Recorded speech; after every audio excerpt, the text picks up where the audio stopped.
ओम शांति। जो भी सभी के प्रश्न आए हैं, कुछ प्रश्न बहुत सिमिलर हैं, तो उन प्रश्नों को हम कंबाइन करेंगे। तो भाई जी, एक जो मेजॉरिटी लोगों से प्रश्न आया है वो योग के बारे में है कि योग करना चाहते हैं, लेकिन किसी ने लिखा है कि मन बहुत चंचल होता है, या मन में एकाग्रता नहीं होती है, या योग के समय उमंग उत्साह महसूस नहीं होता है। तो वह एकाग्रता और उमंग उत्साह को कैसे हम योग में बढ़ा सकते हैं?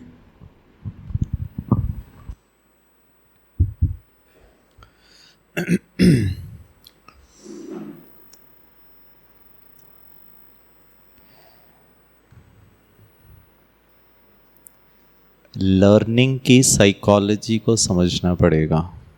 कोई भी चीज़ मनुष्य सीखता है ना, लर्न करता है। योग भी हम सीख रहे हैं ना। सीखने के पीछे का जो सिद्धांत है उसके कुछ आधार हैं। योग को 2 मिनट के लिए बाजू में रख दीजिए और से फॉर एग्जाम्पल आप बचपन में साइकिल चलाना सीखे होंगे, या फिर कंप्यूटर चलाना सीखा, या अभी मोबाइल यूज़ करना हम सीखते हैं, ठीक है। उसके सिद्धांत क्या है? कैसे कोई बच्चा कोई चीज़ को सीख रहा है तो कैसे वो उसको सीखने की कला या उसमें इंटरेस्ट या उसकी प्रैक्टिस कैसे करता है? हाँ, तो फर्स्ट इज धीरे धीरे ही होता है, दैट्स ओके। देन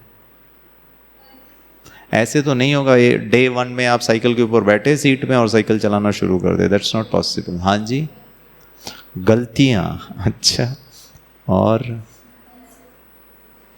हाँ जी, क्या कह रहे हैं? प्रैक्टिस। हाँ, तो ये एक बहुत इम्पॉर्टेंट एलिमेंट है लर्निंग का कि प्रैक्टिस प्रैक्टिस प्रैक्टिस और प्रैक्टिस। लेकिन प्रैक्टिस तो बहुत पीछे वाली बात है, उसके पहले भी कुछ सिद्धांत। तो पहला है वो है उस जो भी हम सीख रहे हैं उसके बारे में संपूर्ण जानकारी या संपूर्ण ज्ञान। जानकारी को मैं या ज्ञान के हिसाब से लेता हूँ। You should have complete knowledge about the same thing. अब प्रॉब्लम क्या होता है, जब हम ज्ञान में चलते हैं तो हमें बस इतना बताया जाता है कि आपको मेडिटेशन करना है, आत्मा समझ करके परम धाम में जाना है, लाल प्रकाश की दुनिया में वहाँ बैठना है और बाबा से शक्तियाँ लेनी है। हो गया जानकारी। अब गिरीश भाई गए मन बुद्धि से, कहाँ गए भैया, हम तो यहाँ बैठे। अब एक्चुअली गए कि नहीं गए वो समझ में ही नहीं आता है। सो योग के बारे में बहुत ज़्यादा हमको जानकारी प्राप्त करनी होगी। सिर्फ ये तो विधि है कि हे आत्मा, आपको आत्मा समझ, देह देह के संबंध, देह की दुनिया की बातों को भूल, परम धाम में मुझ निराकार परमपिता परमात्मा के साथ अपना संबंध जोड़ो, मुझे याद करो। तो ये योग है। चलो बता, विधि, definition I know, but you have to go beyond the definition. तो क्यों नहीं योग लग रहा है? आपने प्रश्न पूछा है कि भाई हमारा योग नहीं लगता है या योग के लिए उमंग उत्साह नहीं आता है। तो अगर मैं ही उसको विचार सागर मंथन के हिसाब से खुद से हम प्रश्न करें कि मेरा क्यों नहीं योग लग रहा है, क्या कारण है?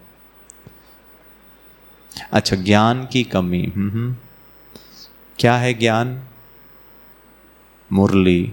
अच्छा, हाँ, ये 10th स्टैंडर्ड के हिसाब से तो करेक्ट आंसर है, ठीक है। अच्छा, मन क्यों नहीं एकाग्र हो रहा है? जनरली मैं दुनिया वालों को बताता हूँ, आपको भी पूछता हूँ। कोई भी बच्चा जब टीवी देखता है तो ध्यान लगता है कि नहीं? और वहीं उसको किताब पकड़ा दो हिस्ट्री का, अंग्रेजी का, हिंदी का, सब्जेक्ट का, तो फिर भटकाव हो जाएगा। यस और नो? तो एकाग्रता के साइंस को, द साइंस ऑफ कंसंट्रेशन को भी समझना है। बाबा कहता है एकाग्रता की शक्ति बढ़ाओ, एकाग्रता की शक्ति बढ़ाओ, बट है क्या एकाग्रता? क्या है एकाग्रता? What is concentration? कॉन्सेंट्रेशन का डेफिनेशन बहुत सिंपल है। जो मेरा मन, आत्मा के 3 फैकल्टी है, मन, बुद्धि और संस्कार। मन जो सोचे, बुद्धि वो देखे, और वही आत्मा उसको महसूस करे, फील करे, एक्सपीरियंस करे। ये तीनों ही आत्मा के सूक्ष्म शक्तियाँ एक हो जाए। आप देख रहे हैं ना, पहले 3 था, ये तीनों एक हो जाए। जो मैं सोच रहा हूँ, संकल्प कर रहा हूँ, वही दिखे और वही मैं महसूस कर सकूँ। ठीक है, नंबर 1। नंबर 2, बाबा के ज्ञान का, योग का जो डेफिनेशन है वो दुनिया वालों के हिसाब से बिल्कुल अलग है। हमारे यहाँ राजयोग में योग का आधार संबंध है। आपका शिव बाबा के साथ संबंध का आधार, फाउंडेशन ठीक नहीं है। और सारी दुनिया की बातों के साथ मेरा संबंध है। वहाँ मैं अपने आप को आइडेंटिफाई करता हूँ, एसोसिएट करता हूँ, उसके बारे में चिंतन मनन करने के लिए मेरे पास बहुत सारी बातें हैं। इसके साथ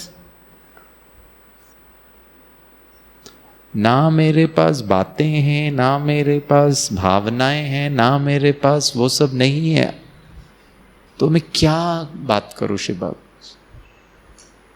बोलिए क्या बात करें?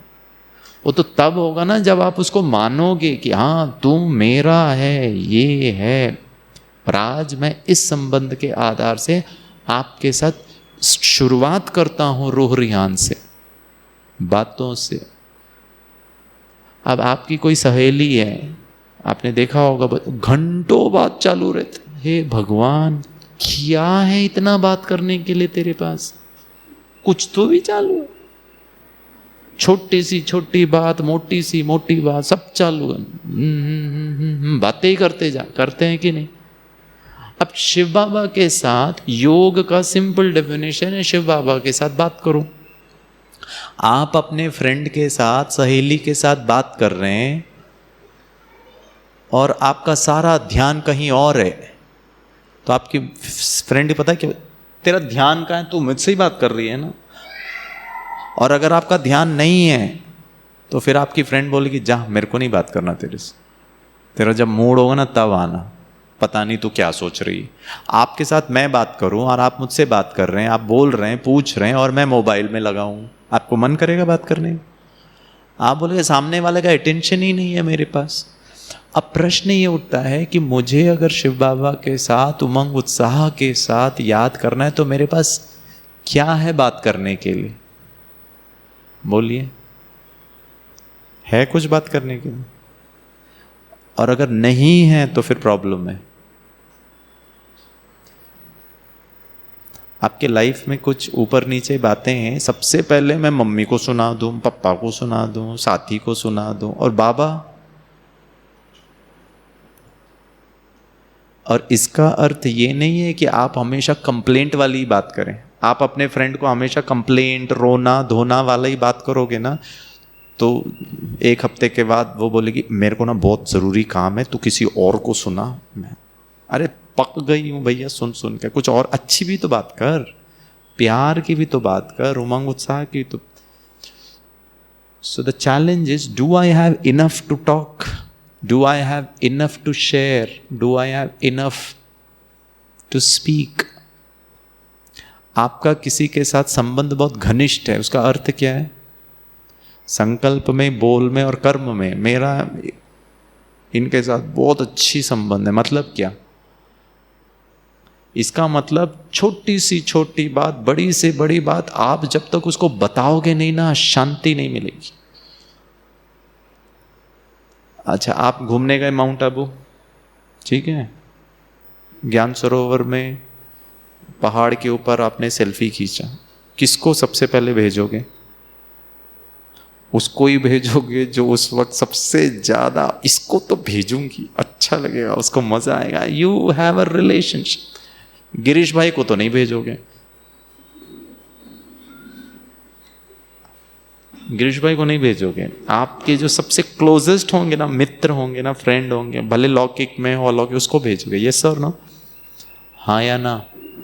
क्योंकि आपको अच्छा लगता है शेयर करना। It can be as simple as a photograph. और जैसे ही आपने भेजा तो आपकी फ्रेंड ने कहा लाइक, बहुत।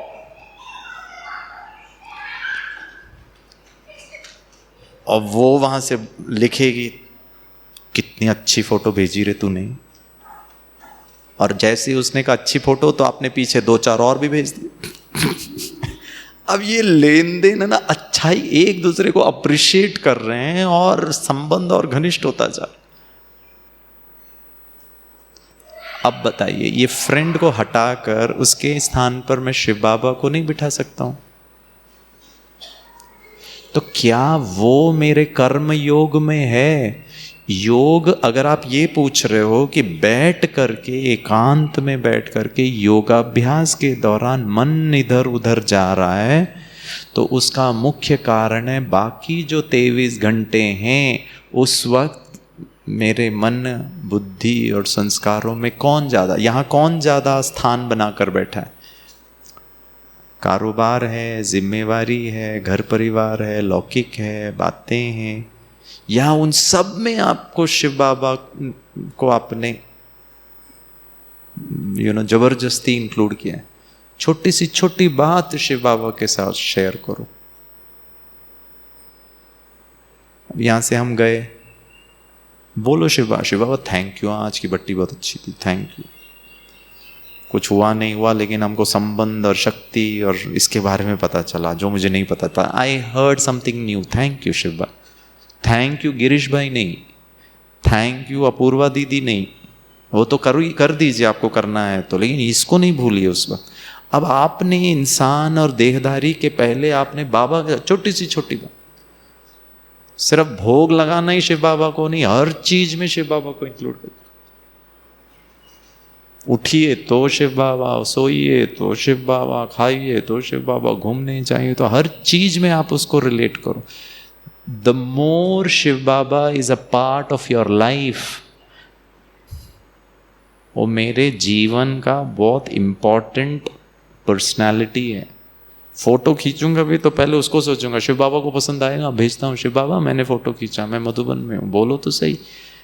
फिर योग में, अब इसका मतलब आपका संबंध जुट रहा है, आपको उसके अलावा कोई याद नहीं आ रहा है, उसके अलावा याद नहीं आ रहा, मतलब फर्स्ट इज शिव बाबा, पहला शिव। हमारी दादियाँ ऐसी थी, महारथी ऐसी, ब्रह्मा बाबा ऐसे ही थे, उसको शिव बाबा भूलता नहीं था। बाबा क्या सोचा, फिर बाबा ने हमको क्या कहा, आप ब्रह्मा बाबा के फुटस्टेप्स पे चलो, एटलीस्ट बैठ करके योग करना माना तपस्या, ठीक है ना? आप चल भी नहीं रहो, कर भी नहीं रहो, मतलब you are fully allowed yourself this free time कि मैं बैठ के अनुभव करूं, ठीक है? बैठ करके एकांत में योगाभ्यास की अनुभूति का आधार है चलते फिरते, उठते बैठते, खाते पीते, धोते नहाते आप कितने देही अभिमानी, आत्माभिमानी, परमात्मा अभिमानी बनकर, वो 23 घंटे का प्रभाव बैठ करके योग। आपको मैं उदाहरण देता हूँ, हम लॉकडाउन के पहले की बात है, हम भट्टी करते हैं, हमारे जो 20 साल के ऊपर वाले कुमार हैं, मतलब जिनको बहुत कुछ अनुभव किया है, उस लेवल की भट्टी, ठीक है? फिर हम बहुत ज़्यादा जानकारी पे नहीं जाते, फिर बहुत गहराई का चिंतन मनन। वो भट्टी अगर अटेंड करनी है तो पता है उसकी क्राइटेरियाज थी, और फिर उसकी जो अनुभूति होती है वो अलग ही लेवल की होती है। उसका कंडीशन था आपको अटेंड करना 20 साल से ज़्यादा ज्ञान, नंबर 1। नंबर 2, 3 महीने पहले अगर भट्टी का डेट हमने फाइनल किया, हम यहाँ जाएंगे, यहाँ भट्टी करेंगे, 5 दिन की भट्टी है, उसका हम पूरा प्लान बता देंगे, लेकिन करना क्या है सबको, जो जो भट्टी अटेंड करना चाहते। 3 महीने आपको टीवी नहीं देखनी है, न्यूज़पेपर नहीं, इसको पहले तो फ्री करो कि यहाँ पे सिर्फ बाबा बाबा का ज्ञान, तब तो अनुभव होगा। कोई न्यूज़पेपर आपको नहीं पढ़नी है, कोई टीवी नहीं देखनी, कोई न्यूज़ नहीं देखना। हाँ, आजकल क्योंकि उस समय फ़ोन बहुत इंपॉर्टेंट हो जाता है, फ़ोन करिए, बात करिए, व्हाट्सअप भी कर लीजिए, बहुत गहराई वाली बात, 1 महीने पहले आपको किसी को देखना नहीं है, किसी देह को नहीं देखा, देखो ही नहीं, नीचे ही देखो। वो दृष्टि वृष्टि ना बाद, पहले पावरफुल हो फिर दृष्टि लेना और देना। यहां दृष्टि देने के चक्कर में मन भटक रहा है। अभी सॉरी, हम वो 20 साल वाले को हम बोल रहे हैं, आपको देहधारी का इनपुट नहीं जाना चाहिए आत्मा में, आंखों से तो बिल्कुल नहीं। सबसे ज्यादा अपवित्रता या पवित्रता की शक्ति को भंग करने का सबसे इजी मार्ग है आंखें। ये गई माना ये भी गया, देखना ही नहीं। आपको कोई क्या बोलते हैं, वो जो बैनर होता है ना रोड के साइड में, बहुत बड़े बड़े बैनर, कोई प्रोडक्ट का, देखना ही नहीं है। ऑफिस में नहीं देखो।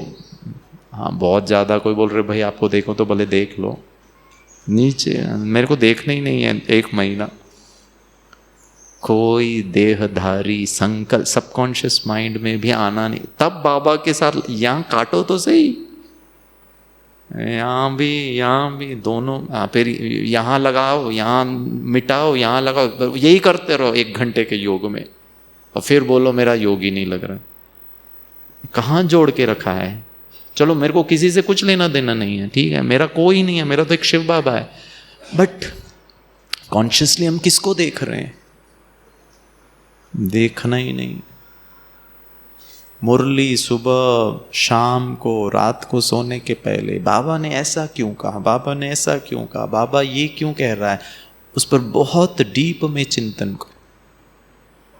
खाना पीना बहुत शुद्ध, तो वो भट्टी की क्वालिटी को एनहांस करने के लिए, कि वो आओ, आप और मैं आए और सचमुच हमको लगे कि मैं तपस्वी राज, आज तपस्वी राज का ना, हाँ तपस्वी राज हूँ, तपस्या भी हूँ तो मालिक हूँ कर्मेंद्रियों का, भटकेगा नहीं, कोई भटकाव नहीं, कोई झुकाव नहीं, कोई लगाव नहीं। प्रिपेयर करना पड़ेगा। योग में योग की अनुभूति, आप 1 घंटा योग कर रहे हो, 2 घंटा प्लान करो, मैं कल सुबह अमृत वेला 4 से 5 करना क्या है मुझे। उठे बैठे चालू, मैं आत्मा शांत स्वरूप।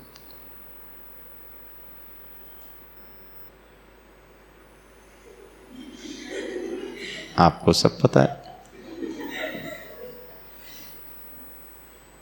तो फिर उमंग उत्साह कहाँ जाएगा? उठ तो रहे हैं, नेमी नाथ, ठीक है, रूटीन है भाई, उठना तो है क्योंकि मैं ब्रह्मा कुमार या कुमारी हूँ, बट किया क्या, प्लान क्या किया?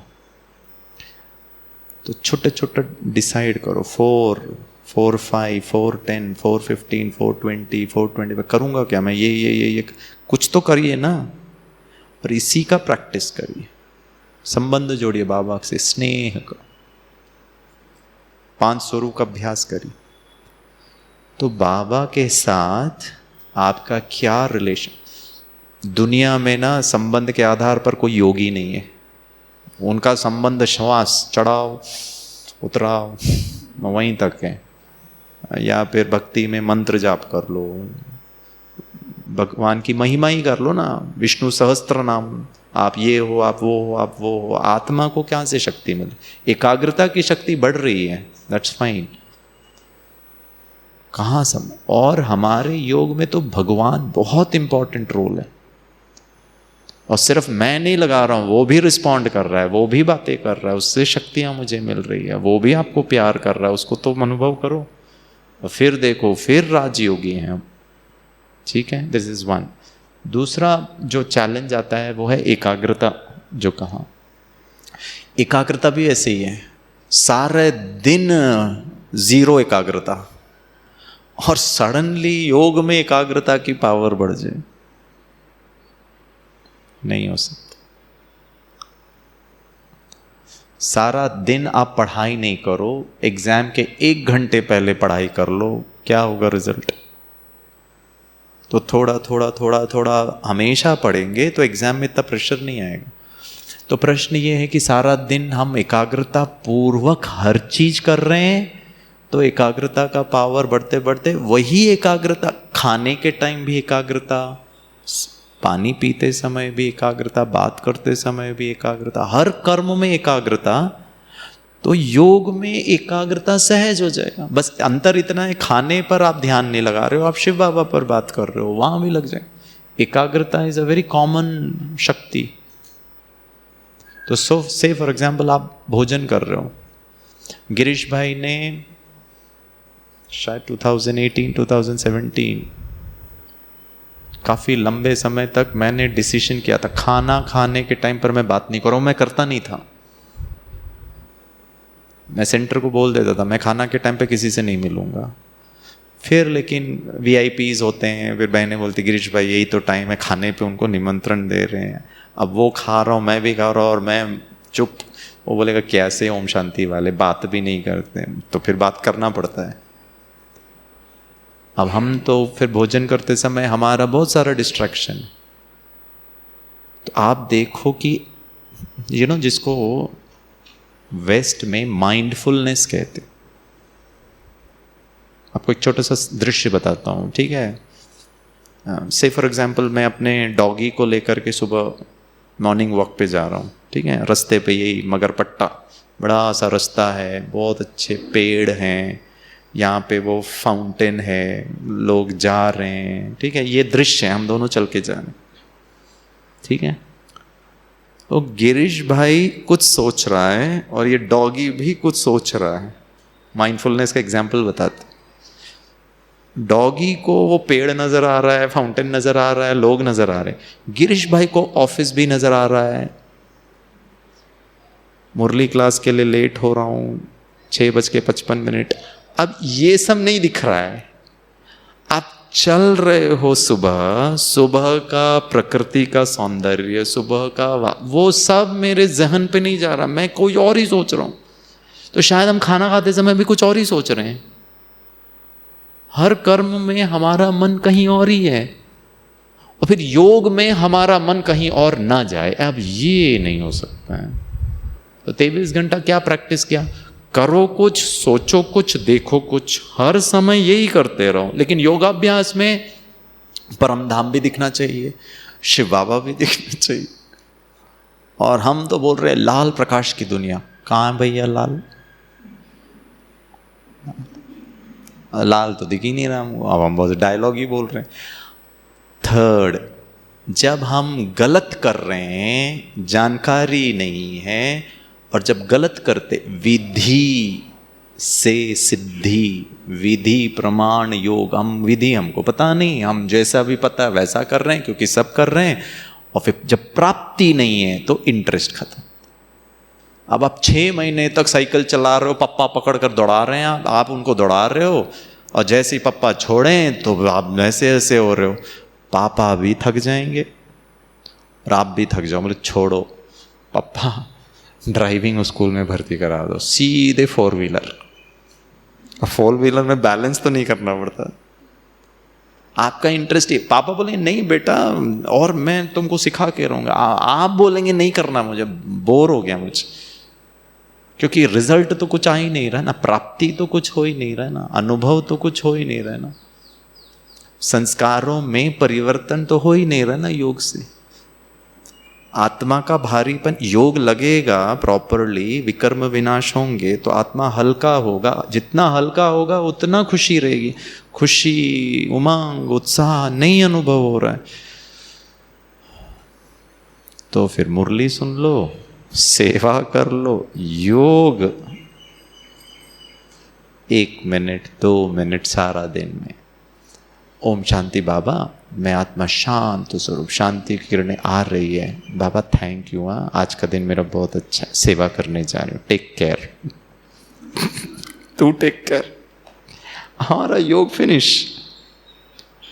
2 घंटे तक आपने सेंटर पे भोजन भी बनाया, सब्जी भी काटा, झाड़ू भी लगा दिया, खाना भी खिला दिया, बर्तन धो भी दिया, साफ सफाई भी कर लिया। 3 घंटे की खुशी। पता है क्यों? क्योंकि दीदी ने फिर आपको टोली खिलाई। प्राप्ति।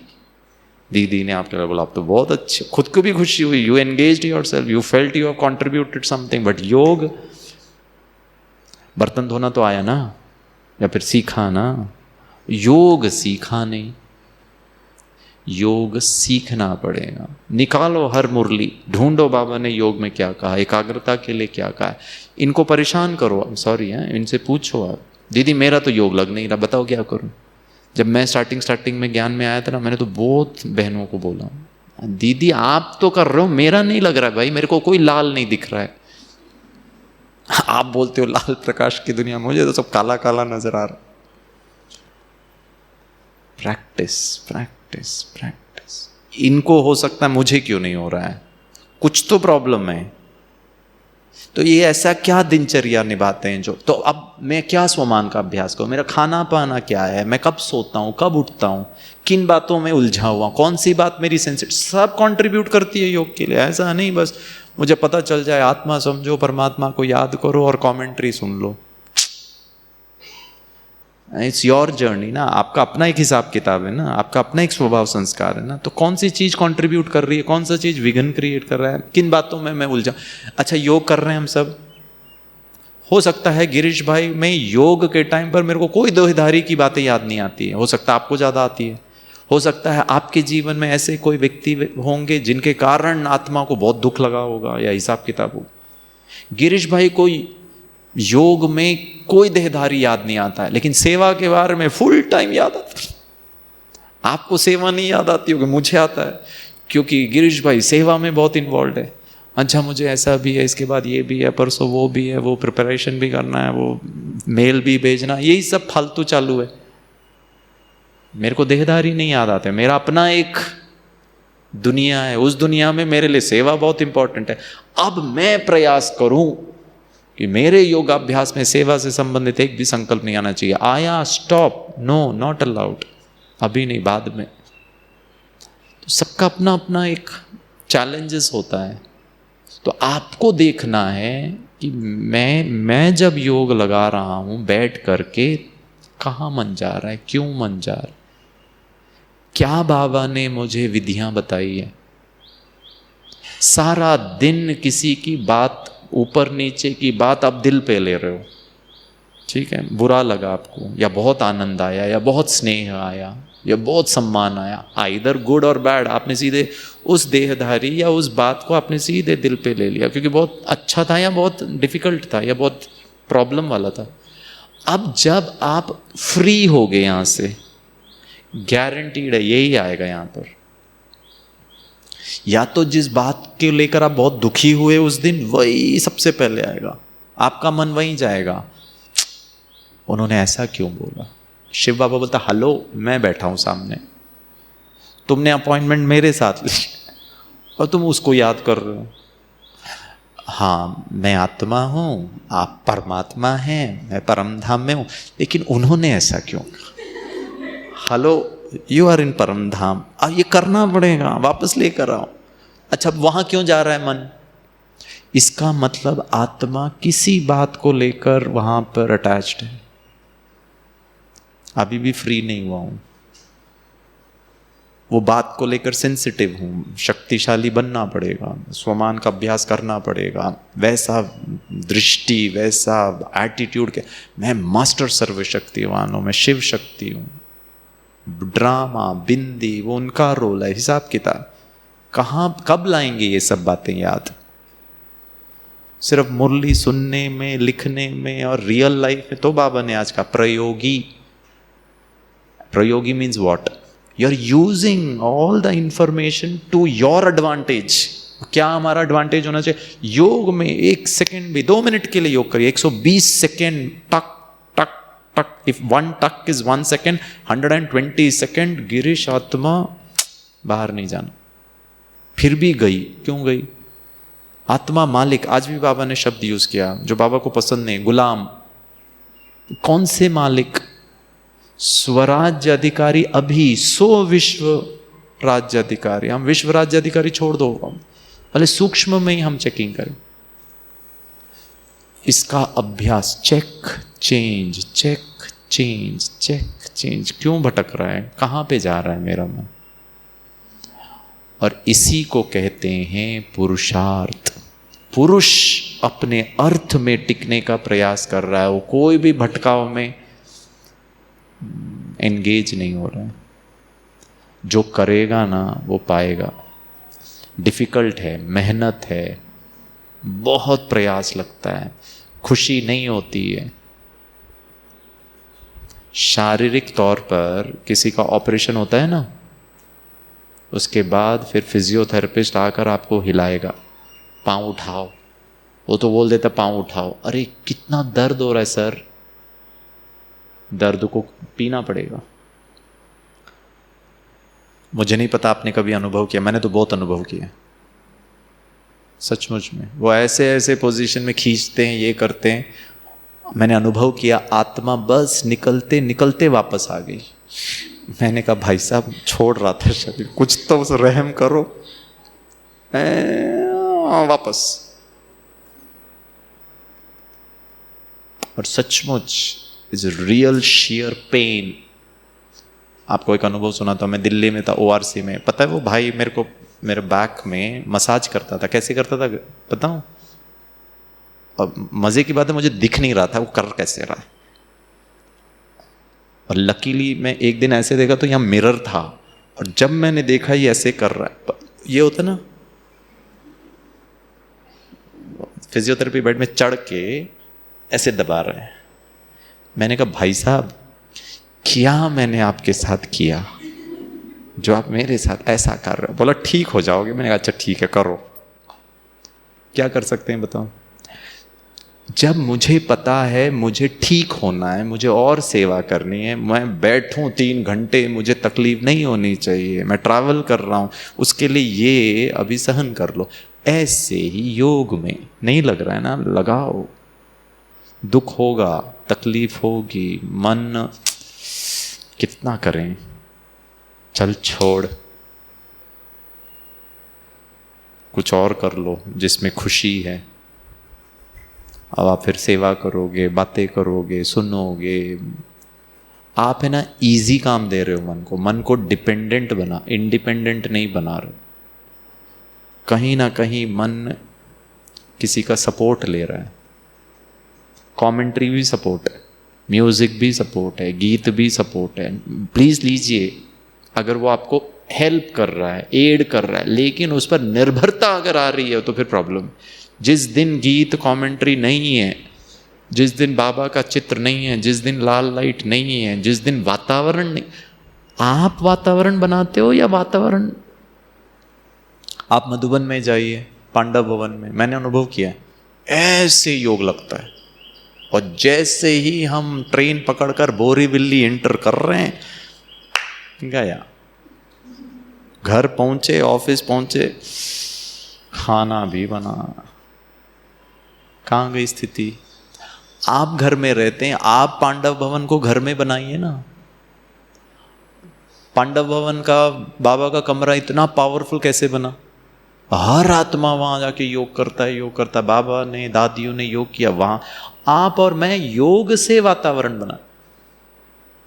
तो वातावरण के सहयोग में मेरा योग लगे, और वातावरण मेरे लिए फेवरेबल नहीं है और मेरा योग नहीं लगे, तो आपका क्या पुरुषार्थ? मार्क्स तो वातावरण को जाएगा ना, मुझे मेरा क्या मेहनत बताओ?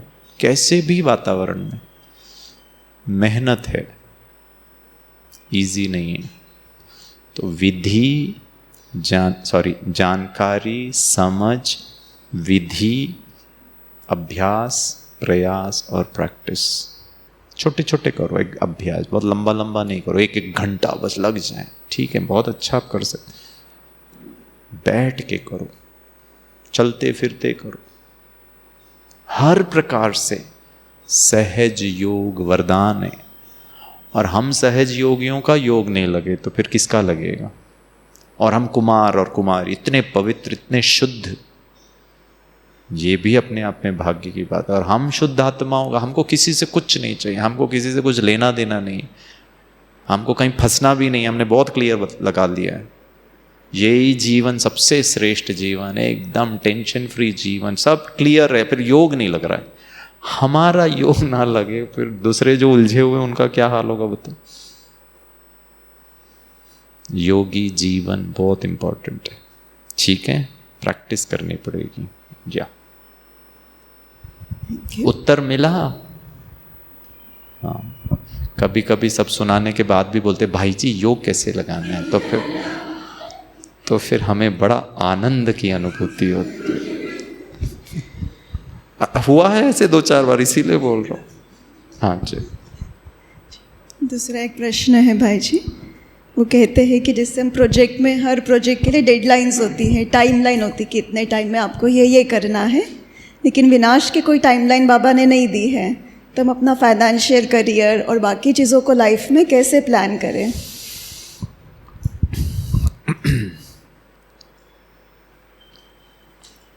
देखिए, इसका उत्तर बाबा ने मुरलियों में बहुत अच्छा दिया है। जो प्रश्न का आप आधार बना रहे हो और जो प्रश्न पूछ रहे हो वो 2 डायमेंशन पे है। आप आधार बना रहे हो विनाशी दुनिया का और प्रश्न पूछ रहे हो अविनाशी बातों का, तो ये एक्चुअली सही कनेक्शन नहीं है। विनाश के लिए बाबा ने कहा टाइमलाइन मैं बता नहीं सकता, बताऊंगा नहीं, क्योंकि आप टाइम कॉन्शियस हो जाओगे। बलिहारी और भाग्य टाइम को है, लेकिन लौकिक दुनिया की बलिहारी और कॉन्शियसनेस टाइम का नहीं है। वो आप पे निर्भर करता है, आप प्लान करो।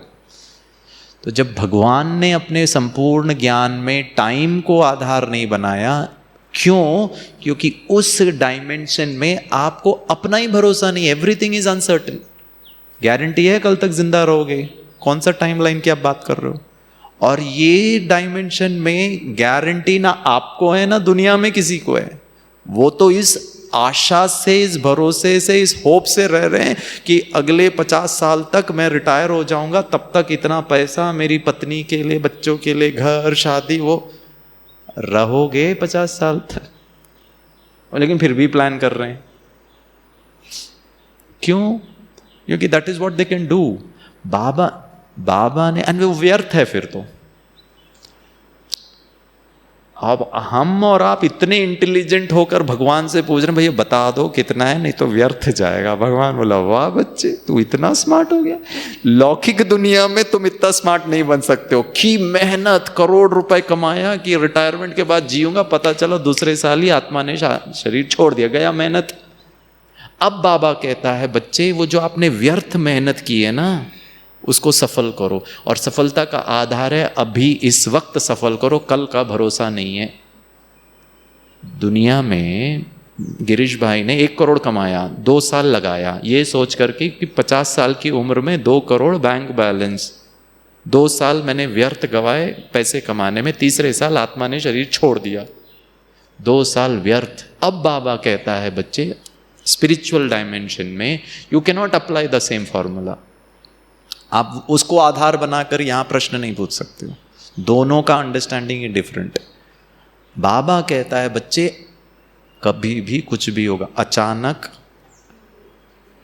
एवर रेडी,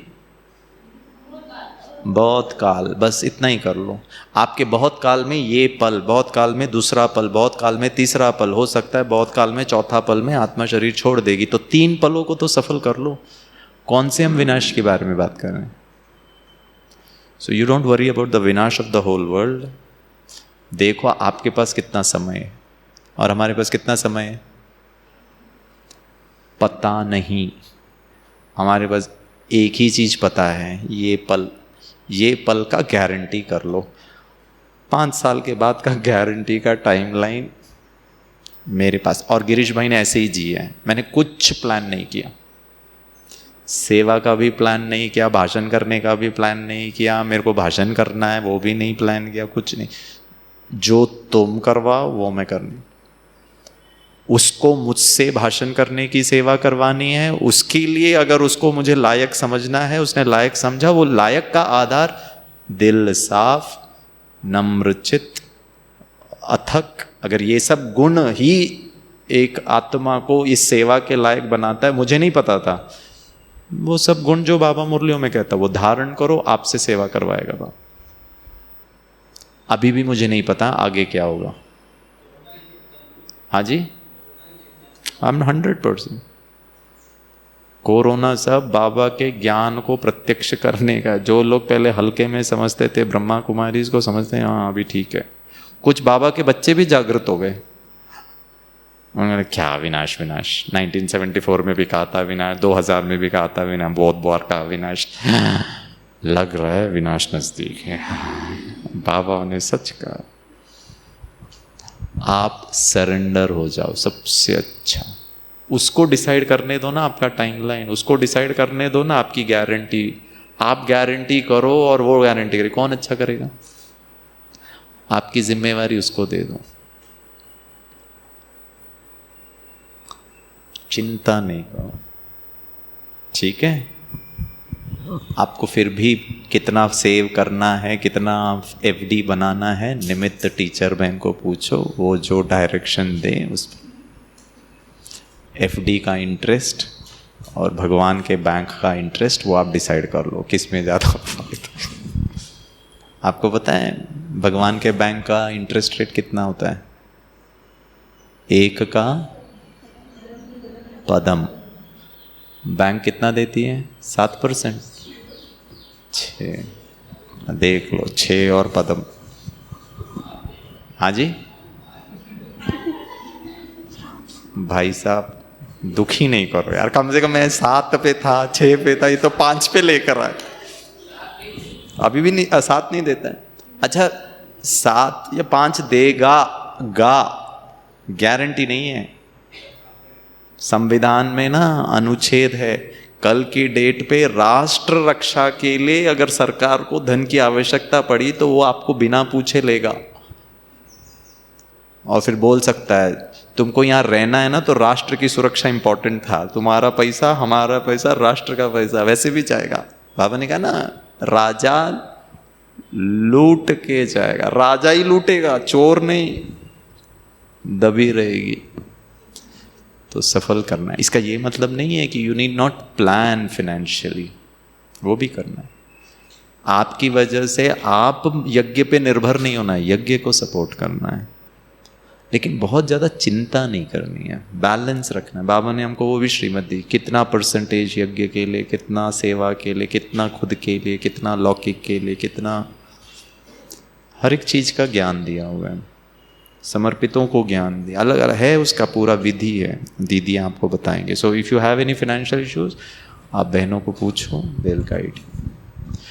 चिंता नहीं करो। आपको लगता है अगले 2 साल तक का मेरा होना चाहिए, उतना सेव करके रखो, बहुत ज़्यादा मत पड़ो उसके पीछे, रख करके भी कोई फ़ायदा नहीं है। जाना है तो जाएगा, और सचमुच जाएगा, हिसाब किताब है तो जाएगा। गिरीश भाई ने ना लौकिक में बिजनेस किया था थोड़ा समय के, जितना इन्वेस्ट किया, जितना कमाया, सब मिलाकर उससे ज़्यादा देना पड़ा।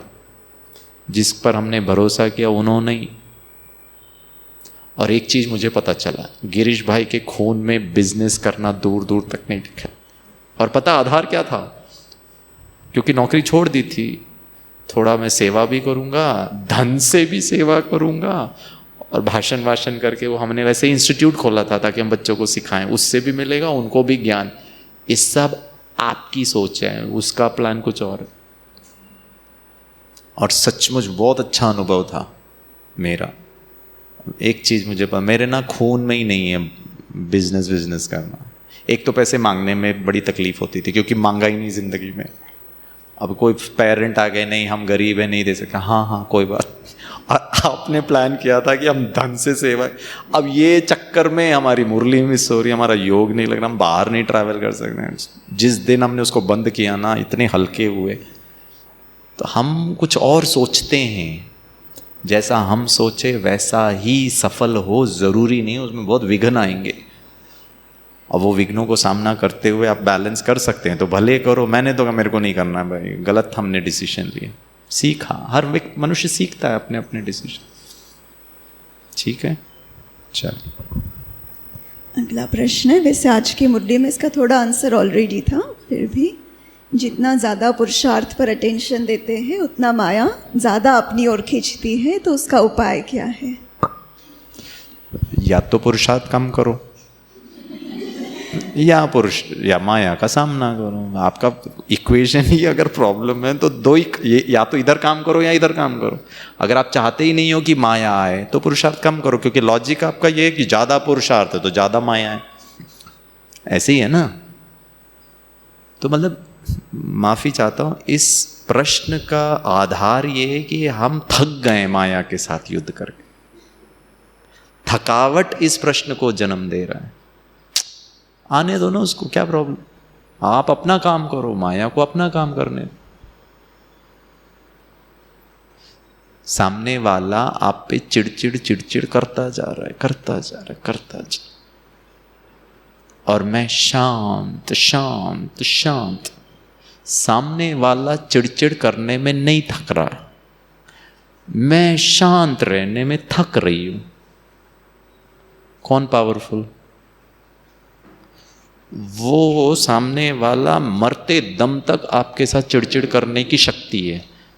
अब मैं योगी आत्मा को मरते दम तक शांत रहने की शक्ति बढ़ानी। सिंपल। वो अपना कर्तव्य नहीं छोड़ रही है, मैं अपना स्वरूप और कर्तव्य छोड़ रहा हूं, मतलब मैं डिस्टर्ब हूं, मतलब मैं परेशान हूं, मतलब मैं कमजोर हूं। आपको इसको भी पॉजिटिवली लेना है, क्योंकि बाबा ने हर चीज को पॉजिटिव। अगर माया रुस्तम को रुस्तम होकर के सामना कर रही है, मतलब आप रुस्तम हो, ये तो खुश हो जाना कि वाह उच्च पद का अधिकारी, आओ माया।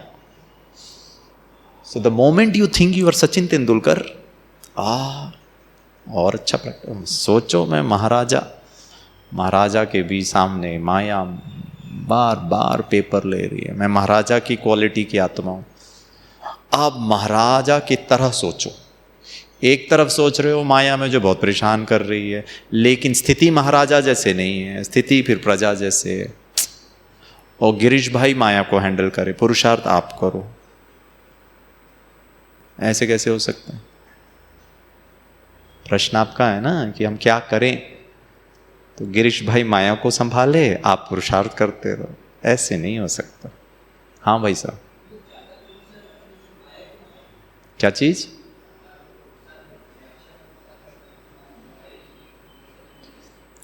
अच्छा, ज्यादा पुरुषार्थ करने से माया नहीं आएगी? अच्छा, ये बताइए आएगी कि नहीं आएगी? हाँ, क्यों आएगी वो बताइए उनको। अच्छा, देखो आप माया नगरी में रह रहे हो, माया की थाली में खा रहे हो, और दूसरी पार्टी के लिए कैंपेन कर रहे हो, ये ठीक नहीं है भाई। पार्टी बीजेपी का और दुनिया को बोलते वोट फॉर कांग्रेस आई, वो तो आपको नहीं छोड़ेगी। और क्या है माया, क्या है पुरुषार्थ, बताइए सिंपल। अगर उसके कोर में जाए, माया कोई अलग सा व्यक्ति तो है नहीं। माया आपकी आत्मा की कमजोरी, पुरुषार्थ आत्मा को सशक्त बनाने का निर्णय। ये निर्णय को ही मैं अमृत वेला अच्छा करूंगी, मैं पवित्र रहेंगे, मैं बाहर का भोजन नहीं करेंगे, मैं अच्छा योग करूंगी, यही है ना पुरुषार्थ। यस और नो? इसमें ही कहीं ना कहीं आलस्य, अलबेलापन, डिसइंटरेस्ट, दूसरों की कमी कमजोरी देखना, यही है ना माया। और क्या है? हाँ या ना? दोनों का क्रिएटर आप ही हो ना। मम्मा की मुरली पढ़ो कल वाली, सब आप ही हो, वो तो कुछ करता नहीं है। तो बस आप खुद की माया अगर आ रही है तो पता चल रहा है कि मेरे में अभी भी बहुत कमी है। कोई ये माया कोई थर्ड पर्सनालिटी नहीं है, it's not a third, it's your own weaknesses.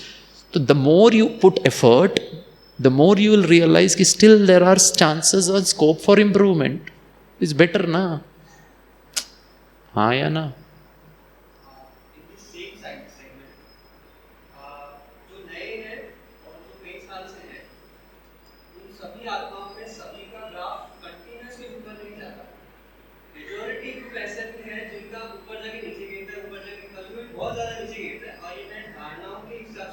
Correct.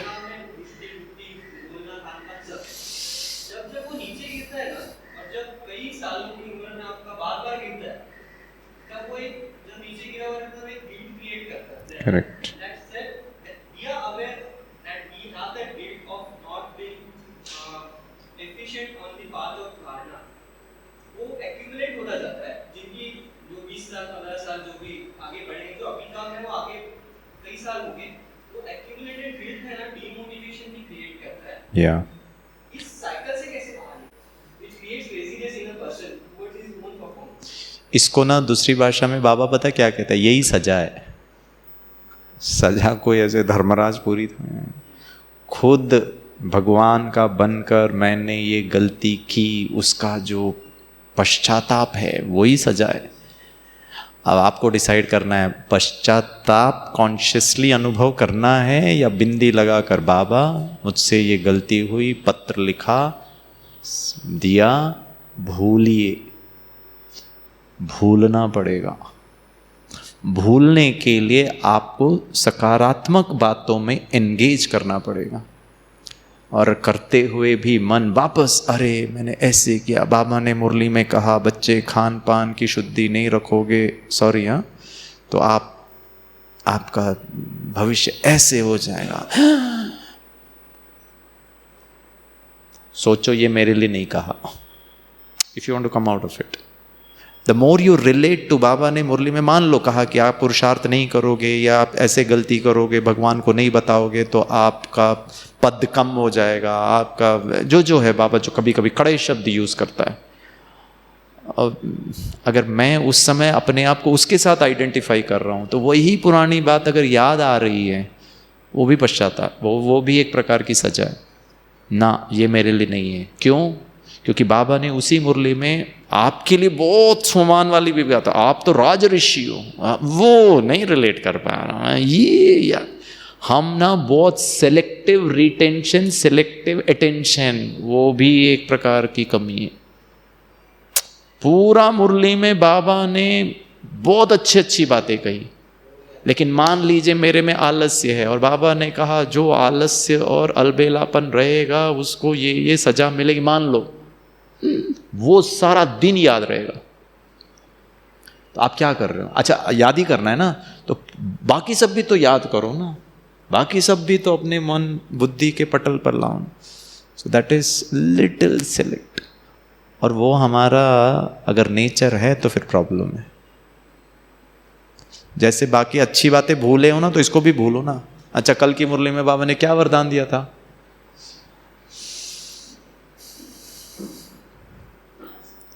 लेकिन 15 साल पहले जो गलती की थी वो फ्रेश।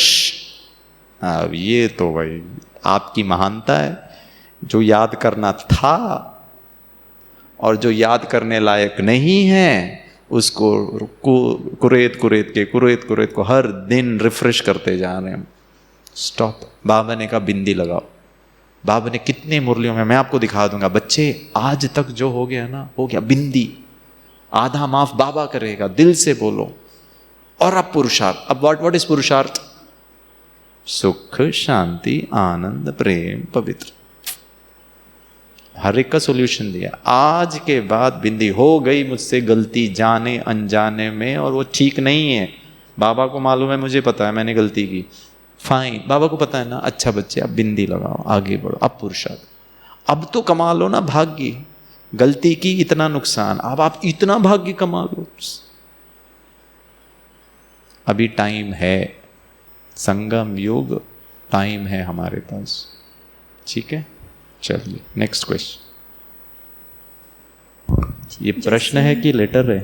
लेटर जितना ही बड़ा है। अच्छा वो प्रश्न ही है, लेटर अच्छा। जितना प्रश्न है। अच्छा, जैसे आप क्लास में भी बता रहे थे उसी से रिलेटेड ये प्रश्न है, जो आपने कहा कि मुरली में आते हैं लेकिन दीदी सेवा बताए तो फिर सेवा में जाना होता, मुरली मिस हो जाती। तो उससे रिलेटेड प्रश्न है कि कभी ऐसे होता है कि अमृत वेले से सेवाएं चल रही हैं तो मुरली पढ़ने का चांस नहीं मिलता है, और फिर जैसे ही समय निकाल कर एकांत में जाकर मुरली पढ़ने बैठते हैं तो फिर से प्रश्नोत्तर तक ही पहुँचे कि दीदी का कॉल आ जाता है कि ये सेवा है फिर से। तो इस सिचुएशन में ज्ञान का लॉस है हमारा या सेवा का लॉस है, और हमें क्या करना चाहिए, कैसे रिएक्ट? जी 365 दिन में ऐसे कितने बार होता है?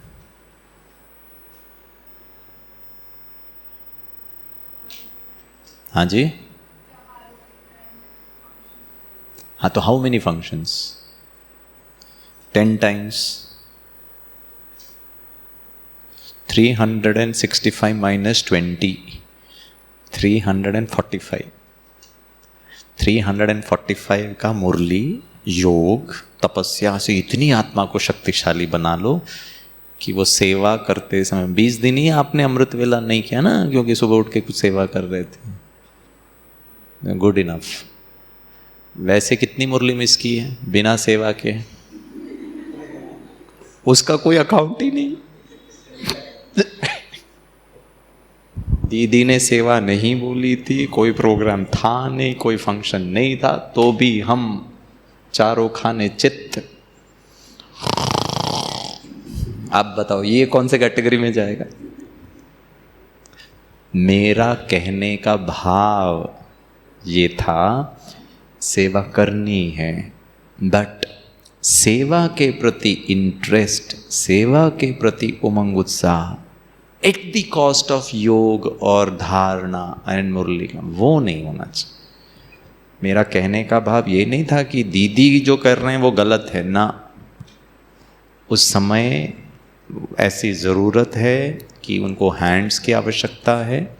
और पता है उसको मैं कॉन्ट्रडिक्ट अगर करूं, बाबा ने कहा समय पर जो सहयोग देता है उसका अपना भाग्य। और अगर आपको लगता है कि उस सेवा के समय पर आपने जो सेवा दी और उसके कारण मेरा योग और ज्ञान के सब्जेक्ट में कुछ कम मार्क्स कम हो गया, वो देखेगा, वो ये देखें। इनको नहीं पता है क्या बोलते ब्रह्मा कुमारी जीवन के दिनचर्या में अमृत वेला इंपॉर्टेंट है। तो अगर निमित्त के आदेश अनुसार मैं हाँ जी करता हूँ और मेरे हाँ जी और सेवा करने से मेरा उस दिन के योग का विकर्म विनाश का नहीं हुआ, तो वो जाने और जिसने ऑर्डर दिया है वो जाने, आपका कोई भार नहीं चढ़ेगा। बट अब मैं अपने इच्छा और क्या बोलते हैं संस्कारवश योग को प्राथमिकता नहीं देता हूं, सेवा को इंपॉर्टेंस देता हूं, उसका दुर्भाग्य और भाग्य आपका प्रॉब्लम। तो जितना ज्यादा सेवा के प्रति इंटरेस्ट, उतना ही योग और उतना ही ज्ञान और उतना ही धारणा। सेवा में हां जी है तो योग में भी हां जी। आपको किसी ने कहा आप योग करो सेवा नहीं करो, हां जी। और अगर श्रीमत अनुसार जिन्होंने आपको ये कहा वो गलत है तो उनका प्रॉब्लम है, वो और बाबा जाने। और अगर किसी ने कहा सेवा करो योग नहीं करो और वो श्रीमत अनुसार गलत है, तो जिसने आपको आज्ञा दी वो और बाबा जाने। आपने हाँ जी किया, उसका मार्क्स आपका। लेकिन खुद से इम्पोर्टेंस और अच्छा सेवा करना लगता है, योग में बोर लगता है। मुरली तो हम हर दिन सुने, वो ही सुनाता है, आप बोलो तो मैं अपना मुरली चला लेता हूँ।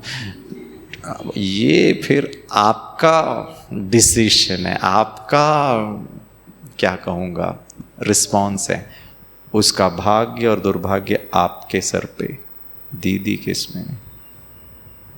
ठीक है, आई होप इट्स क्लियर। अगला प्रश्न है स्लीप मैनेजमेंट के बारे में। कई बार होता है कि नींद नहीं आती है रात में, तो उसके लिए क्या सॉल्यूशंस हो सकते हैं? तो या आती भी है तो दो क्वेश्चन को कंबाइन करते हैं, ड्रीम्स बहुत ज़्यादा आते हैं, या तो नींद नहीं आती है या नींद में ड्रीम्स। देखिए मैं समझता हूँ मैं ये प्रश्न का उत्तर का क्या अधिकारी नहीं हूँ, क्योंकि पोस्ट कोविड मुझे भी नींद नहीं आती। और जिसको नींद खुद नहीं आती हो वो कैसे दूसरे को सुनाए। बट आइडियली योगी जीवन में सहज और डीप नींद आना होना चाहिए। ये भी भाग्य है, ये भी हमारा पश्चाताप है, या ये सजा है, आइदर वे भी टेक इट। और मैं इसको बहुत प्लेफुली ले लेता हूँ। पहले मुझे बहुत अच्छी नींद आती थी, अब थोड़ा नहीं आता है। मैं रात के 1 बजे भी उठूँ, 4 बजे भी ट्रैवल करूँ तो दूसरे दिन भी नींद नहीं आती। और नींद अगर हम बायोलॉजिकली समझें, नींद शरीर के लिए बहुत ज़रूरी है। डीप नींद बहुत इम्पोर्टेंट है। नींद भी योग के कंडीशन को फुलफिल करता है। योग का कंडीशन है, हे आत्मा अपने को आत्मा समझ, यहाँ हटा दीजिए देह, देह के संबंध, देह की दुनिया की बातों को भूल। नींद में ऑटोमेटिकली भूल जाता है, कुछ मेहनत नहीं करनी होती, पता ही नहीं चलता मैं गिरीश भाई हूँ या बहन हूँ। पता चलता है आपको? आप पुणे में हैं, मगरपट्टा में हैं कि मुंबई में हैं कि गाड़ी में, कुछ नहीं पता चलता। जागृत होंगे तो पता चलेगा भाई कहाँ है। नींद is cut, your conscious mind is sleeping and your subconscious mind is very active. और ये बहुत पावरफुल है, ये हील करता है, ये चीज़ों को ठीक करता है, जिसको हम अंतर्मन कहते हैं। और अंतर्मन अगर मैं उसको आत्मा का कोर समझ लूँ तो 6 घंटा बिना योगाभ्यास का पुरुषार्थ किए आप योग युक्त अवस्था में, और उसमें सपना आना, ड्रीम्स नहीं आना चाहिए। और अगर आना भी है, इसीलिए बाबा पता है क्या कहता है, पवित्रता की सबसे गुह्य डेफिनेशन है सपने में भी। अब आप जागृत हो नहीं, आपको कोई देहधारी दिख नहीं रहा है, फिर भी आपको सपना आ रहा है। आप कहां से ला रहे हो भैया? आज मैं जा रहा हूं, मैंने बड़ा सा स्क्रीन देख लिया, लोगों को देख लिया, मन आत्मा परमात्मा को भूल गया, उनको देखकर वैसे संकल्प चले, तो कहीं तो सोर्स है। सपने में क्या सोर्स है? सपने में तो आंखें बंद है। फिर भी अगर सपने में अपवित्र सपना आ रहा है तो where is it? Starting point कहाँ है?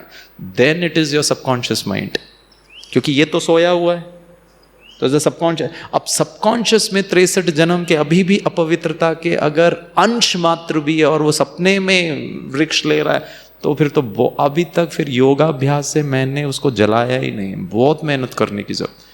और अगर सचमुच में मैं पवित्र आत्मा हूँ, कम से कम सबकॉन्शियस में तो नहीं है। हाँ, बाहर देखा, मन चलायमान हो गया, वो अलग है, चलो छोड़ो, वो मैं उस समय हैंडल करना है। यहाँ तो नहीं है ना। आत्मा के कोर में 63 जन्म के अनेक संस्कारों में वो घिस घिस के मैंने हटा दिया, वहां से नहीं आ रहा है। नया देखा, नया आ रहा है कॉन्शियसली, बट यहां नहीं आ रहा है। तो सपने भी पवित्र होने चाहिए, एक्चुअली होने ही नहीं चाहिए। लेकिन अगर अपवित्र सपने हैं तो फिर वो पवित्रता के डेफिनेशन में अभी भी अपवित्रता है, अंदर है। और मैं जब सुषुप्त अवस्था में हूँ, नींद कर रहा हूँ, तो भी वो जागृत हो रहा है। तो क्या किया आज तक योगाभ्यास में? जलाया नहीं उसको। जनरली, अब मैं मेडिकल साइंस की बात बताता हूँ, सपना आता है हमेशा 3rd साइकिल ऑफ स्लीप में। मनुष्य साइकिल्स में सोता है। 90 या 120 मिनट का एक साइकिल होता है। जनरली कुछ स्कूल ऑफ थॉट कहते हैं 90 मिनट होता है, कोई कहता है 100 मिनट होता है, कोई कहता है 102 घंटा 60 मिनट्स, या फिर 90 मिनट्स का एक स्लीप साइकिल होता है। एक साइकिल कंप्लीट, फिर दूसरा साइकिल कंप्लीट, तीसरा साइकिल। अगर मैं 2 घंटे का एक साइकिल पकड़ूं, वैसे तो हम 1.5 घंटे का, हम जब क्लास कराते हैं तो हम 1.5 घंटा पकड़ते हैं। 2 साइकिल माना 3 घंटा, तीसरा साइकिल माना 4.5 घंटा। 4.5 घंटा is good enough for a human being to completely get refresh. लेकिन अगर हम 10 बजे सोते हैं, 11, 12, 1, 2, 2:30 ब्रह्मा बाबा उठ जाते थे, 4.5 घंटा। लेकिन उस समय वो परिस्थिति, वो वातावरण, फिर भी हम यहाँ कहते हैं अगर हम 2 घंटे का साइकिल भी पकड़े तो 2, 2, 2, तो 4.5 घंटा छोड़ करके हम 6 घंटा भी हम रेस्ट करते हैं। दुनिया वाले तो 8 घंटा बोलते हैं, 8 घंटा इज नॉट गुड, 6 घंटा। ज़्यादा सोना, हम 8 घंटा 10 घंटा सो रहे हैं। कोई हैं आत्माओं में इतनी काबिलियत है, वो 10 घंटा सो सकते हैं। उनको देखकर मुझे बड़ा आश्चर्य होता है, यार हमको कम से कम इसका 1-2 घंटा मिल जाए। 10 घंटा सोना is more problematic than 6 hours of sleep. पता है क्यों? क्योंकि सपने हमेशा 3rd साइकिल के बाद ही आएगा। आप तो सोए अभी 10 बजे और 11:30 बजे आपको सपना नहीं आएगा। आपके सपने हमेशा सुबह होते हैं, इसीलिए याद रहता है। अगर 11 बजे 12 बजे सपना आएगा ना तो फिर सुबह तक याद नहीं रहता है, फ्रेश। कई लोग तो सपना देखकर जगते, अच्छा 7 बज गया। हाँ, सपना आपको जगाता है, क्योंकि सपने में हमारा डॉगी भैया आपको काटने आ रहा था।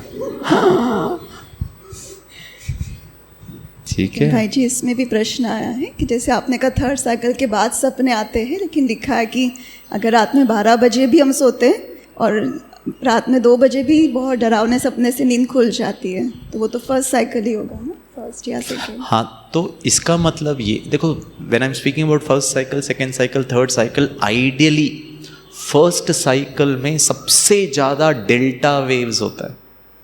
वो जो 90 मिनट है ना, उसमें भी अल्फा बीटा थीटा डेल्टा उसका एक परसेंटेज है। सो नॉर्मल व्यक्ति पहले साइकिल में 25% डेल्टा वेव्स को अनुभव करेगा सबसे ज़्यादा। 2nd साइकिल में ये कम होगा, बीटा बढ़ जाता है। That is how the programming is.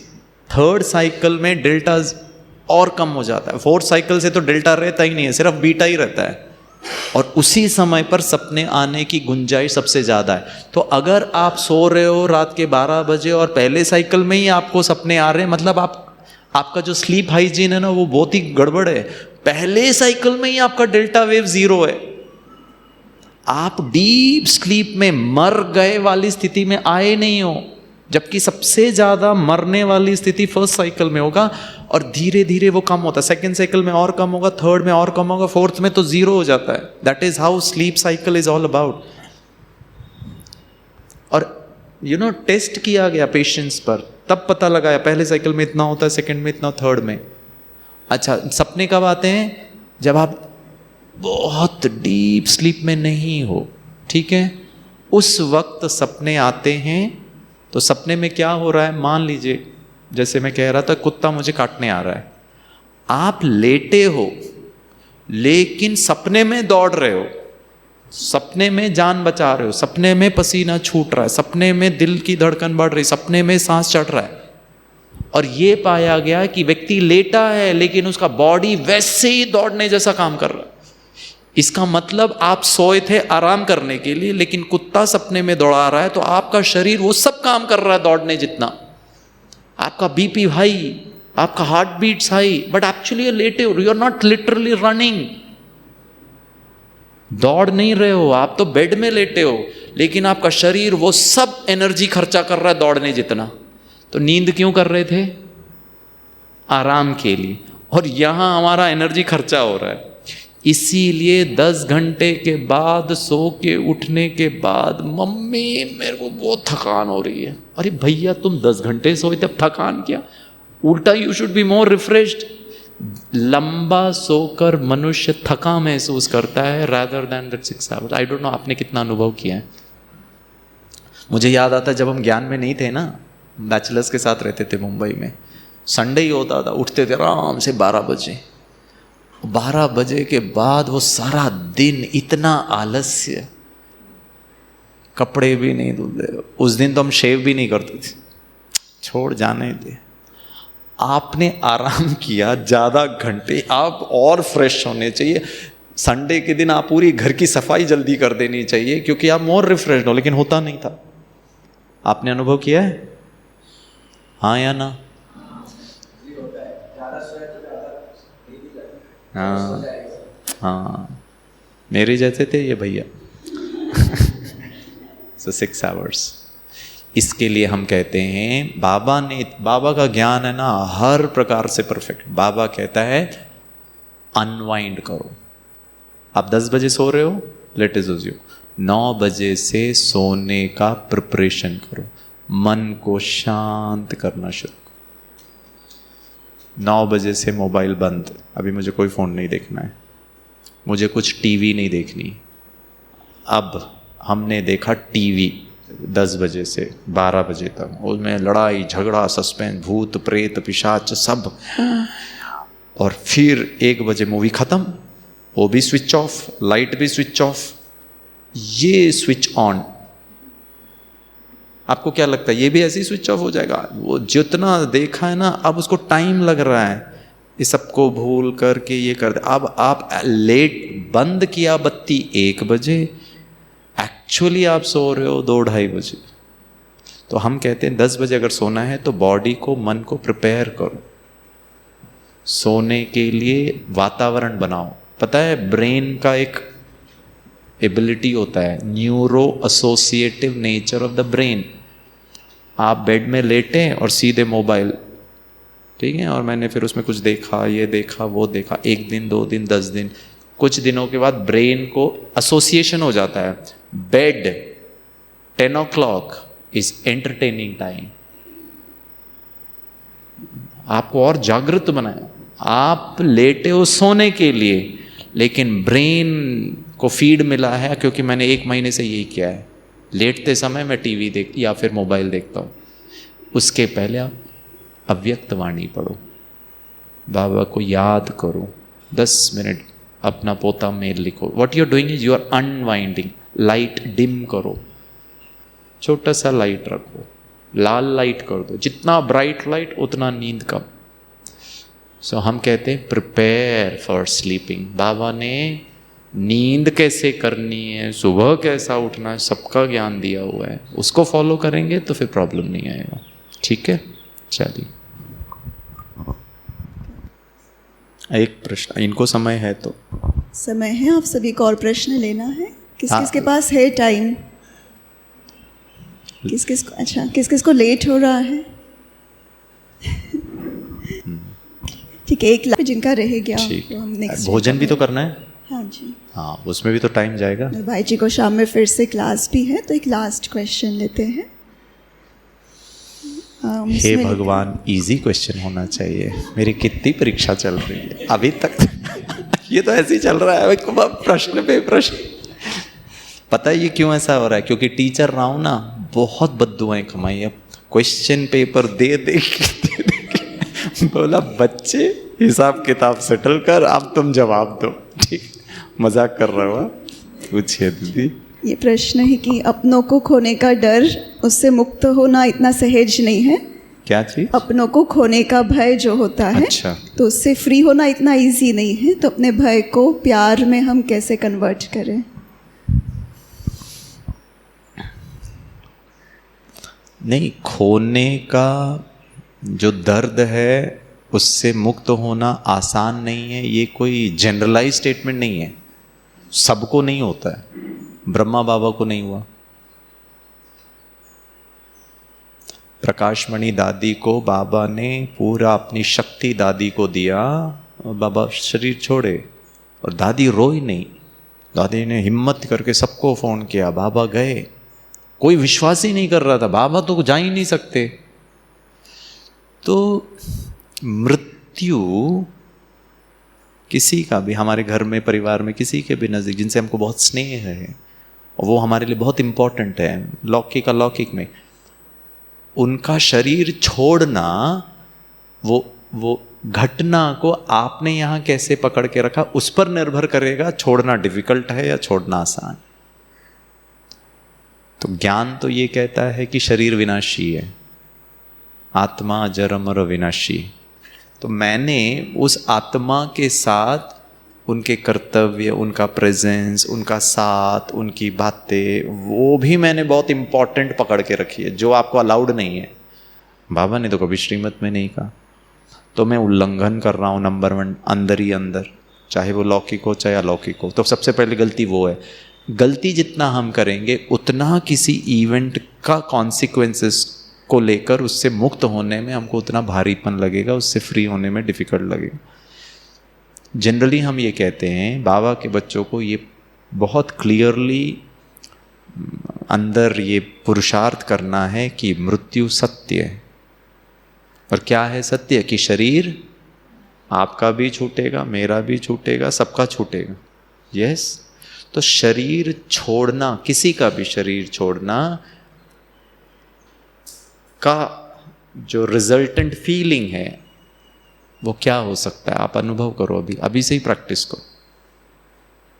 देखो कि हम जिससे सबसे ज़्यादा स्नेह कर रहे हैं उन्होंने शरीर छोड़ दिया है, गया वो व्यक्ति, अब क्या है? दुख हो रहा है मुझे, फीलिंग कैसे आ रही है? अगर दुख है तो अटैचमेंट है, अब अटैचमेंट को कॉन्शियसली चेंज करो, इट्स ओके, इनका पार्ट इतना ही था, अब ज्ञान को लेकर आओ, ड्रामा, इनका अगला पार्ट इज मोर इम्पॉर्टेंट। ये शरीर छोड़े क्योंकि वो डिसाइड कर रहा है, इसको कहाँ जरूरत है, मैं क्यों पकड़ के रख रहा हूँ।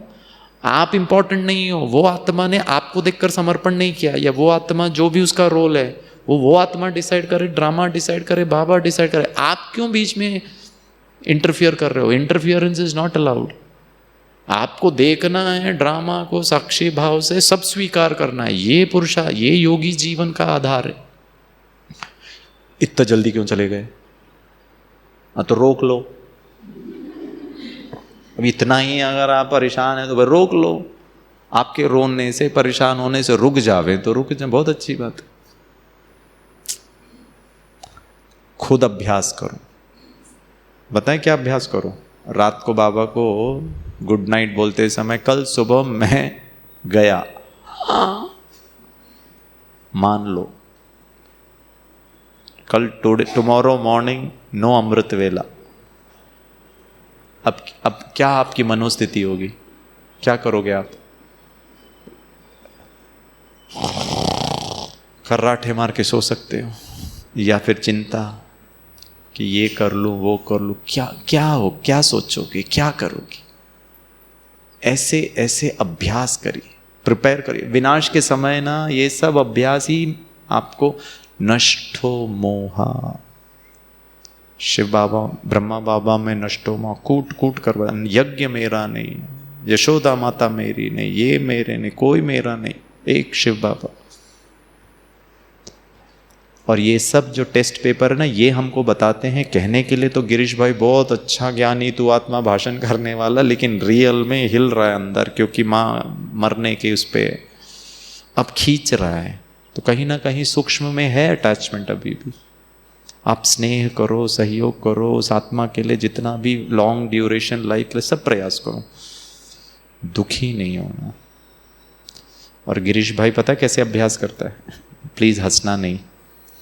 एक बार मैं ना लखनऊ में प्रोग्राम करा, ऐसे मृत्यु का कुछ आया, तो मैंने कहा अगर मुझे पता चले कि शाम को मैं मरने वाला हूँ, मैं तो पार्टी मनाऊंगा, मैं खूब एंजॉय करूँगा। तो लोगों ने पूछा भाई क्यों एंजॉय करेंगे, तो मैंने कहा अगला शरीर, और मैं मरने के पहले पता चल जाए मुझे क्या शाम को शरीर छोड़ना, मैं बाबा को कहूँगा बाबा अगला जन्म में मुझे बहन का शरीर। हाँ क्यों,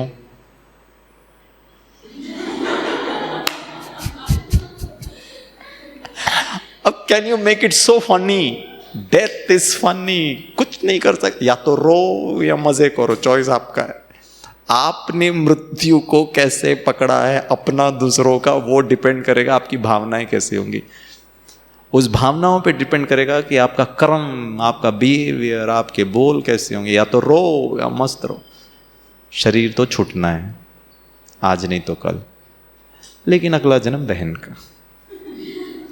वो दादा टकलू, नाना टकलू, लेकिन हमारे बाल अच्छे रहेंगे क्योंकि बहन। ये भाइयों को ही क्यों दादा नाना का प्रभावित करता है। या तो रो या तो मस्त रो। Can you make it easy. यही है लाइफ को इजी। बाबा का ज्ञान को ना अच्छी तरह मस्त खेलो। बाबा ने कहा ना डांस करोगी, यही है डांस, और क्या डांस। शरीर से डांस करोगे तो थक जाओगे, जैसे गाना गाओगे तो थक। ये वाला मस्त और एंजॉय, जितनी शक्ति उतना मजा। ठीक है, ओके। और कोई प्रश्न है अचानक जो आया बिना लिखे, बोलिए भाई साहब।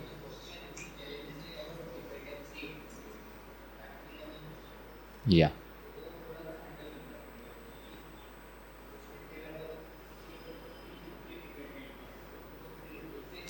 350 आत्माओं की डिपेंडेंसी थी ब्रह्मा बाबा में। 1969 पर यज्ञ माता भी गई, और ज़्यादा डिपेंडेंसी। ब्रह्मा बाबा ने कैसे हैंडल किया। फॉलो फादर, वो कर सकते तो आप और हम भी कर सकते। उन्होंने जो किया वो करिए। उनकी क्या धारणाएं थी, उनकी क्या सोच थी, उनकी क्या दृढ़ता थी, उनका कितना भगवान पे विश्वास था, वो कितने बेफिक्र रहते थे। आपको मैं उदाहरण देता हूँ। हमारी माता, लौकिक माता जी ने शरीर छोड़ा, ठीक, आज से 17 साल पहले। हमारे जो लौकिक पिताजी थे हम और स्वामी भाई हमने तो शादी नहीं की थी, और शादी मतलब माता जी को जब तबीयत खराब थी तभी हमको बहुत पेपर आए। पता है हमारे रिलेटिव्स ने क्या किया, अरे अब तो कर ले शादी, कम से कम माँ बीमार है, कोई तो उनकी सेवा करे। वैसे नहीं करते तो ठीक था, अब तो माँ की तबीयत खराब है ना, उनको खाना बनाना, उनको देख रेख करना, वो भी महिला है ना, आप और भाई लोग क्या करोगे। हमने कहा हम ही बेटी, हम ही बहू, हम ही सब कुछ, हमको वो उसने कहा है वो कर रहे हैं, अब इनको ठीक करना, इनको संभालना उसकी जिम्मेवारी, मैं क्यों मरूं। उसने कहा है ना पवित्र रहो, अब उसके कारण मेरे कर्मों के हिसाब किताब में माँ को बीमारी, अब that is not an excuse, वो भी वही संभाले, ड्रामा आपने ही बनाया। अब आप ही ने कहा ना मैं हूं बच्चे तो कर, नहीं तो डायलॉग मत बोलो। बोला ना मैं बैठा हूं, हमने कहा भैया बैठ के नहीं काम करो, कुछ बैठे ही रहते हो हमेशा, कुछ तो करो। अरे अधिकार तो रखो, बाबा के साथ मस्ती करो, अधिकार रखो, मतलब बैठना नहीं है, करना है कुछ। वो मम्मी है, वो आपकी है, अब आप संभालो। वो करता है, दैट्स द ब्यूटी। आपको ऐसा सहयोग मिलेगा ना जहां आप समझ भी नहीं पाओगे। और आज मैं वो पीछे मुड़ के देखता हूं ना, वो एपिसोड ऐसे करके पार किया ना। उस वक्त टेंशन था कि क्या होगा क्या नहीं होगा, और आज मैं पीछे, वो मेरा कॉन्फिडेंस है, एक बल एक भरोसा, उसको यूज तो करो, ठीक है। अच्छा, माता जी ने शरीर छोड़ दिया। अब जब माता जी ने शरीर छोड़ा तो पिताजी और हमने ना, हमारे गांव में आपको निमंत्रण है, आप आइए। हाँ, हमारा केरल का जो घर है थोड़ा बड़ा है, मतलब यहाँ के फ्लैट के हिसाब से बड़ा है। अच्छा, घर बड़ा क्यों बनाया, क्योंकि जब हमारी शादी की बात चल रही थी तो हमने युक्ति रची। पापा ने बोला शादी करो, मम्मी ने कहा शादी करो, हम तो नहीं कर रहे थे। अब ना करने से पता है क्या हुआ, पापा हमको धोते थे, माता रोती थी। रोना धोना परमानेंट हमारे घर में। और हम शांति के सागर की संतान, विश्व में शांति स्थापन करने वाले के नाक के नीचे अशांति, यार कुछ तो गड़बड़ है। शांति सागर वो, शांति का ज्ञान हमें पढ़ा रहा, हम शांति स्थापन करने के लिए कंट्रीब्यूट कर रहे हैं, और घर में सबसे ज्यादा शांति।